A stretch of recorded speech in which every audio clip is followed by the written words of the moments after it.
Welcome back to my channel. రొయ్యల పచ్చడి ఎలా చేయాలో చూసేద్దామా? ముందుగా రొయ్యల్ని శుభ్రంగా వాష్ చేసుకోవాలి. స్టవ్ మీద పెనం పెట్టుకొని రొయ్యల్ని అందులో వేసి పసుపు యాడ్ చేసుకోవాలి. రొయ్యల్లో చాలా వాటర్ ఉంటుంది కదా, అదంతా ఇంకిపోయే వరకు ఫ్రై చేసుకోవాలి. ఈలోపు అల్లం వెల్లుల్లి పేస్ట్ తయారు చేసుకుందాం. కొంచెం అల్లం వెల్లుల్లి తీసుకొని వాటర్ యాడ్ చేయకుండా గ్రైండ్ చేసుకోవాలి. ఈలోపు మన రొయ్యల్లో వాటర్ కూడా ఇంకిపోయింది చూడండి. తీసి పక్కన పెట్టుకోవాలి. ఇప్పుడు అదే ప్యాన్లో ఆయిల్ వేసుకోవాలి, ఎందుకంటే ఫ్రై కోసం.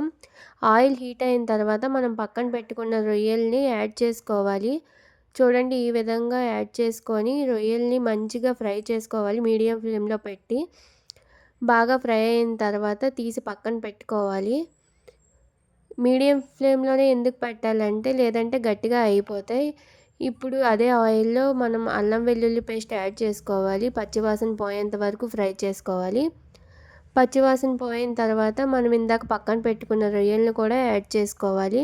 యాడ్ చేసుకొని మంచిగా ఫ్రై చేసుకోవాలి. రెండు మంచిగా మిక్స్ అయ్యే వరకు ఫ్రై చేసుకోవాలి. స్టవ్ ఆఫ్ చేసి డ్రై ఇంగ్రీడియంట్స్ యాడ్ చేసుకోవాలి.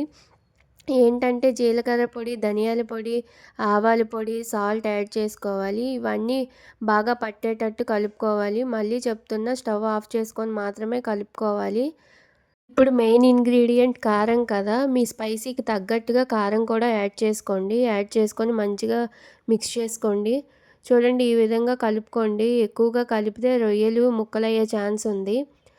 ఇంకా ఇది పక్కన పెట్టి చల్లారనివ్వాలి. చల్లారిన తర్వాత మాత్రమే నిమ్మకాయ రసం యాడ్ చేసుకోవాలి. నేను ఇక్కడ 10 చిన్న సైజు నిమ్మకాయలను తీసుకున్నాను. ఇంకా ఇక్కడ మనం పచ్చడి చల్లగా అయిన తర్వాత నిమ్మకాయ రసం కూడా యాడ్ చేసుకొని బాగా కలుపుకోవాలి. చూడండి, ఈ విధంగా మంచిగా కలుపుకుంటే మన రొయ్యల పచ్చడి రెడీ. ఇది చపాతీలోకి, రైస్లోకి చాలా బాగుంటుంది. Thanks for watching. Please subscribe my channel.